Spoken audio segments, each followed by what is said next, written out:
Olá, muito bom dia. Você que nos acompanha todos os sábados aqui na telinha da SIC TV, dando início ao nosso Viver Bem, sempre falando de qualidade de vida, de bem-estar, de saúde. A cada sábado a gente busca trazer um novo tema de interesse aí de toda a sociedade e com a ajuda dos nossos especialistas, a gente traz informações então para você viver muito melhor. Então, obrigada mais uma vez pela sua audiência. Olha, a mulher passa por diversas fases de saúde íntima ao longo da vida e o corrimento vaginal é um tema que faz parte dessa trajetória. Trata-se de um fenômeno natural e muitas vezes um indicador relevante da saúde ginecológica. Mas às vezes pode também se tornar motivo de preocupação e desconforto. Para nos auxiliar e compreender também, nos ajudar a compreender as causas, os sintomas, como identificar quando algo está fora do comum e como buscar o tratamento apropriado, nós convidamos a doutora Camila Lessa, que é ginecologista. Camila Lessa Duran, que é muito bem-vinda aqui conosco para nos ajudar a entender esse tema. Pode chegar, doutora. Olá, tudo bem? Seja bem-vinda. Tudo bom? Prazer. Igualmente. Vamos sentar então para a gente poder conversar sobre este tema que é muito comum na vida de uma mulher, em algum momento, né, ela passar ali por algum tipo de desconforto, um corrimento, algo ali que não estava planejado. Toda mulher normalmente passa por isso na vida, né, doutora? Sim, Renata, é muito importante, é um assunto muito legal esse, porque, na verdade, todas as mulheres, né, todas, seja criança, seja na fase da adolescência, seja na fase da menarquia, que é a vida reprodutiva da mulher, seja na fase da pós-menopausa, essa mulher vai ter algum tipo de corrimento que vai chamar a atenção dela. Então, para que a gente possa entender com relação à normalidade do corrimento, eu tenho que conhecer o meu corpo. Então, a mulher tem que se conhecer. A gente precisa saber qual que é o cheiro que a gente tem, a gente precisa saber qual é o tipo de coloração do corrimento que a gente tem, porque nem todo corrimento vai ser uma doença, né? Então, assim, é um assunto muito legal. Parabéns pela escolha do tema aqui no teu programa. Realmente vai ajudar muitas pessoas em casa. E acho que ajuda também até os homens a entenderem, né? Para não haver nenhum tipo de julgamento, algum pensamento arcaico. É como se fosse, é porque a mulher tá com doença X, porque foi doença sexualmente transmissível, e às vezes e nem sempre né? Quase nunca é muito comum, e é muito né? comum, é verdade. Mas o que é o corrimento, então, doutora? Então, na verdade, Renata, tem uma diferença entre o corrimento e a secreção vaginal, né? A secreção vaginal é aquilo que toda mulher tem. Então, assim, é comum que chegue no final do dia, nossa calcinha esteja melada. É comum, não é doença, não tem que ter vergonha disso, né? Então, assim, agora o que eu tenho que saber? Eu tenho que chegar na minha casa, no final do dia, pegar minha calcinha e cheirar. Eu tenho que cheirar minha calcinha para saber qual é o meu cheiro. Se eu conheço o odor do meu corpo normal, quando eu tiver alguma coisa alterada, eu vou falar, eita, tem alguma coisa que não está legal aqui. Eu preciso procurar um médico. Não espera o teu parceiro te avisar disso, né? Então, assim, você mesmo se conhecendo, vendo a coloração do final da calcinha, como é que fica, vendo o cheiro que é, você consegue identificar. Então, o corrimento é quando foge da normalidade. Então, assim, eu tenho uma secreção vaginal que é normal, que tem muco, tem células de defesa que estão ali. Quando você passa por alguma agressão durante o teu dia a dia, o teu corpo a tua vagina vai reagir produzindo essa secreção, que é uma proteção, ela hidrata, ela protege, ela lubrifica, né? Então a mulher precisa disso. A gente tem continuamente glândulas lá no colo do útero, na parede da vagina, liberando muco. Então é normal que eu tenha essa vagina úmida, é normal, tá? Então assim, aí a gente tem que saber quando que ele não tá normal, né? Que é esse que é o ponto do nosso dia hoje. Até as mulheres que ainda não estão em idade reprodutiva ou não tiveram relação sexual ainda, podem ter corrimento? Podem. Na verdade, as meninas que ainda não menstruaram, por exemplo, elas não têm a quantidade de estrogênio, que é o hormônio da mulher, tão vantajoso no corpinho delas. Assim como aquelas pacientes que estão na pós-menopausa, também não tem. Então, essas pacientes elas vão ter um tipo de leucorreia, não é nem leucorreia, é uma secreção vaginal mais abundante, né? Então, assim, aquela criança que tá em casa, essa mãe que está em casa, que tem filha, menina, e percebe que na calcinha fica aquela coloração amarelada no fundo da calcinha, isso não é doença, gente. Isso é da secreção vaginal fisiológica da paciente. Então, assim, é claro que se a mãe percebe que tem um odor diferente, que tem uma coloração diferente, ela precisa buscar uma ajuda médica, mesmo que essa menina não tenha ainda iniciado a vida sexual, né? Então, é muito importante que essa paciente, que essa menina, até antes de menstruar, Renata, é muito importante que ela conheça o corpo dela, né? Porque assim, a gente sabe que lá no passadinho nosso, era muito tabu isso daí. Então assim, não podia tocar na vagina, não podia falar de vagina, não podia falar de corrimento, não podia falar de nada porque era errado. Então assim, acaba que fica lá no subconsciente da menina e isso vai atingir ela na vida adulta dela, né? E o fato de você orientar aí a questão de se conhecer, de Sim. observar, cheirar, olhar todos os dias, ajuda até a sinalizar quando tá diferente. Com né? certeza. Se tá diferente da rotina, é porque algo não vai bem. Com certeza. É engraçado que no consultório, quando elas chegam, eu falo assim, gente, vocês precisam cheirar a calcinha de vocês. Ai, que nojo! Ah, não, doutora, eu não vou cheirar minha calcinha, não. Então, assim, já é um tabu desde lá da infância, entende, Renata? Então, assim, a gente tem que quebrar isso. Você que é mãe de menina, você precisa quebrar isso. A gente precisa trazer meninas empoderadas, né? Que conheçam o seu corpo, que conheçam, que saibam a diferença de quando não está legal, para procurar ajuda, quando procurar, quem procurar. O ginecologista é o médico da mulher, ele está preparado para te receber, para te dar toda a assistência, para poder esclarecer suas dúvidas. Bom, então a gente listou aí alguns tipos de corrimento vaginal para entender a diferença entre eles, as causas, como identificá-los. Temos aí inicialmente o transparente, é um corrimento clara de ovo, é a secreção vaginal característica do período fértil. O episódio só deve ser investigado se vier acompanhado de sintomas como mau cheiro e odor. Então, essa secreção transparente, principalmente no período fértil, é normal. Ela é muito semelhante a uma clara de ovo. Pronto, você pega no dedo, ele fica liguento. Você vai, ele vai, consegue te... acho que tem até a imagenzinha aí. Ele vai, você aperta, ele fica liguento como se fosse uma clarinha de ovo quando você quebra um ovo em casa. Esse é o corrimento típico do teu período de ovulação. Então, assim, se você está tentando engravidar, é o momento, tá naquele dia exato ali para você poder ter relação e você ter essa chance de engravidar. Se você não quer engravidar, também é o momento de você se abster, né? Colocar na tela novamente para a gente falar de mais um tipo. O branco é considerado normal antes e após a menstruação. No entanto, se surgirem em conjunto com outros sintomas, pode indicar infecções vaginais como a candidíase e a vaginose bacteriana. Pronto. Essa secreção mais esbranquiçada, Renata, é a secreção fisiológica, né? Isso se ela não vier acompanhada de quê? De mau cheiro e de coceira, que é o prurido que a gente chama. Então, assim, se você tem na calcinha uma secreção mais leitosa, mais esbranquiçada, passa o dedo no fundo da calcinha, vem uma massinha branca na sua unha, você percebe que tem um corrimento mais leitosinho, mais macentinho, assim, cheira, não tem odor, não tem prurido, é teu corrimento, a tua secreção fisiológica. Mas a candidíase, às vezes, pode não ter cheiro também, né? Pode, mas a secreção não é assim. A secreção é mais grumosa, ela é mais grossa, entende? Esse daí, esse fisiológico, ele é bem leitosinho, bem fininho, mais fluido. A candidíase não, ela já é mais grumosa. Ela lembra tipo um papel molhado, como se você estivesse esfarelando. Esfarelando, né? Isso. A gente vai falar mais sobre os tipos para você de casa se atentar. A gente vai falar sobre o amarelo e outros daqui a pouquinho depois do intervalo, que é bem rápido. Então você de casa não saia daí.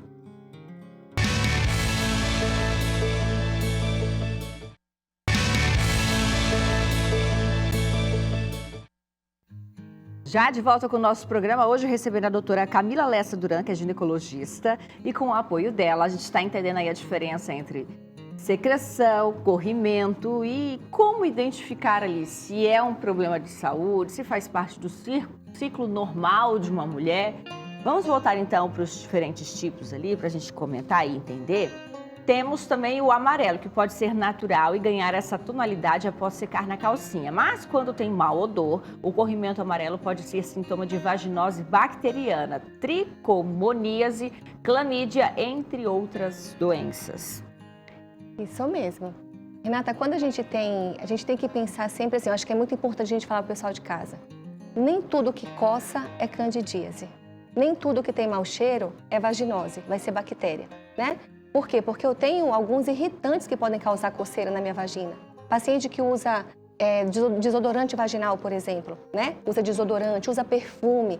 Teve um desodorante famoso que ficou aí, que todo mundo quis comprar o tal do desodorante e a pessoa passa na vagina que ele é um irritativo. A vulva da gente, ela é muito sensível, né? Então, assim, aí o que acontece? A paciente se automedica. Aí ela fala assim, passei o desodorante, comecei uma irritação, ela não sabe que é irritação, começou uma coceira. O que coça? Vai pra internet, candidíase, fluconazol. Pronto. Aí se automedica, né? Aí acaba que ela vai só prejudicando aquele organismo mais ainda, né? Então, assim, o corrimento amarelado, ele às vezes pode ser até pela finalização da secreção, o resto de urina, que fica na paciente, né? Então, assim, o que ela tem que observar com relação à coloração? Foi o que você falou, se tem mau cheiro. Então, se ele está amarelado e tem mau cheiro, e o cheiro, gente, é aquele cheirinho de peixe podre, é um cheiro ruim mesmo. É um cheiro diferente que você não tem. Então, é aquele cheiro que te causa um pouquinho de náusea, é um cheiro que você vai cheirar, você fala, nossa, será que você se sente constrangida com ele? Esse normalmente das vaginoses, né, Isso, das vaginoses, né, que tem a gardnerella. E a candidíase, que também é bem comum, a gente percebe mais pela questão de esfarelar. Isso. E também pela coceira ser mais intensa e mais interna, muito intensa. A candidíase, Renata, ela deixa a vagina da mulher bem avermelhada, ela fica hiperemiada, ela fica irritada, ela fica com fissuras, né? Então, quando a paciente ela fica ressecada. Aí, quando a paciente vai ter relação sexual, o que acontece? Ela sente dor.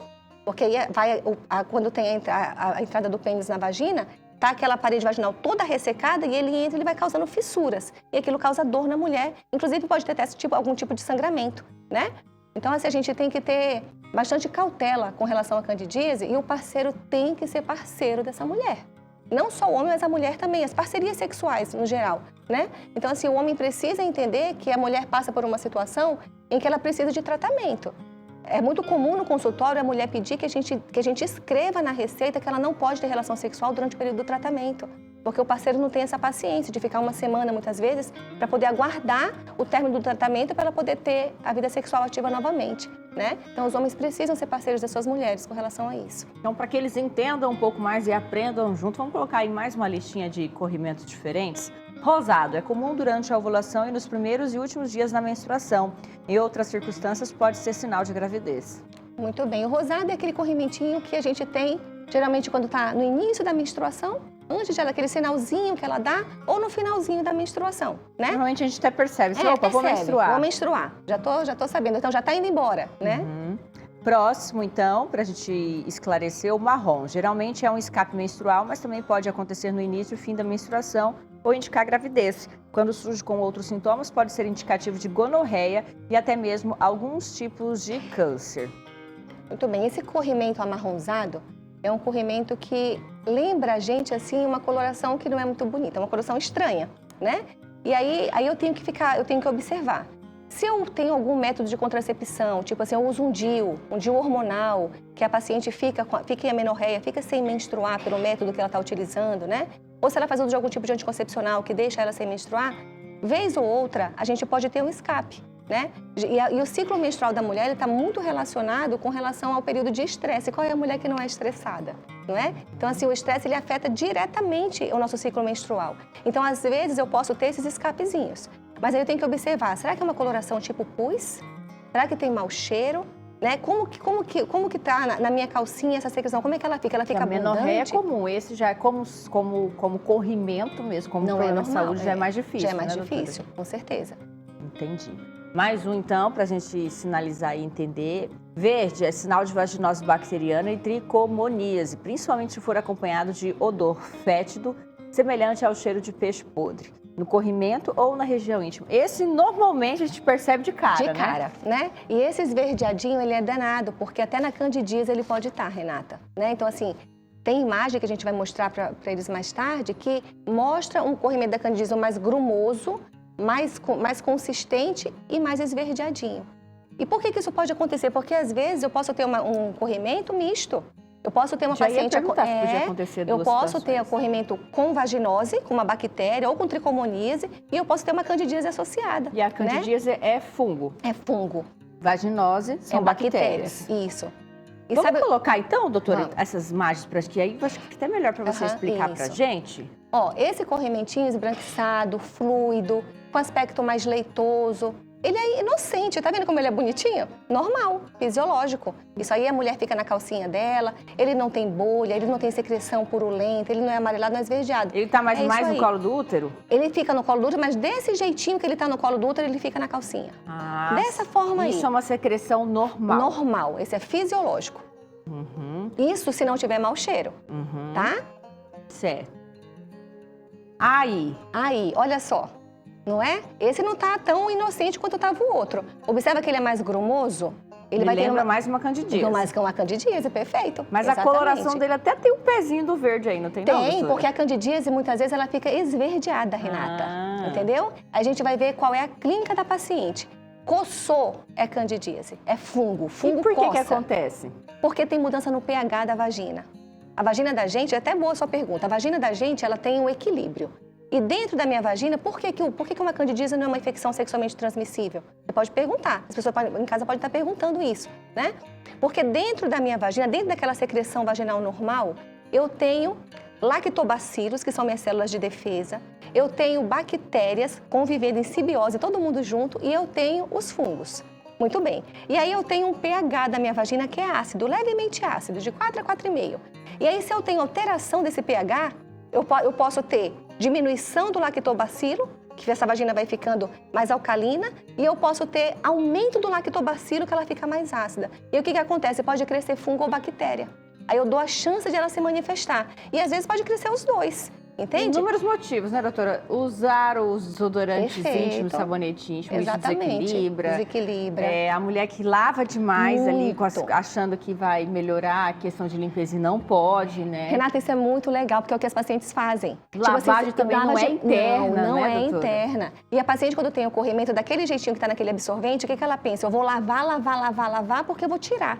Aí ela tira o corrimento, mas tira as células de defesa. E só piora o corrimento dela. Né? Uso de antibióticos, Antibiótico o estresse. estresse. O próprio ciclo menstrual também desequilibra o pH, né? O ciclo menstrual e o sêmen da ejaculação do homem também. Então a paciente, às vezes, Renata, ela não tem clínica nenhuma. Ela fica de boa. Ela fala, doutora, eu só tenho um cheirinho ruim quando eu tô menstruada.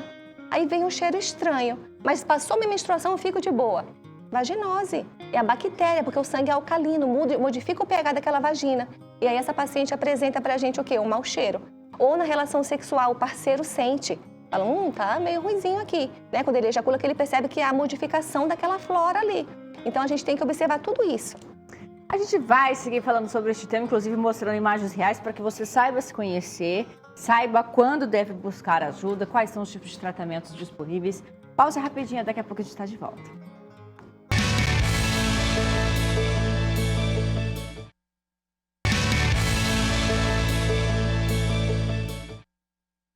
Muito bem, estamos de volta, então, falando sobre corrimentos e secreções femininas. Estava até comentando aqui no intervalo com a doutora Camila Lessa Duran, que é muito bom a gente poder falar sobre este tema para ajudar, esclarecer, né? Para que os homens entendam, conheçam suas parceiras, as mulheres também fiquem mais tranquilas.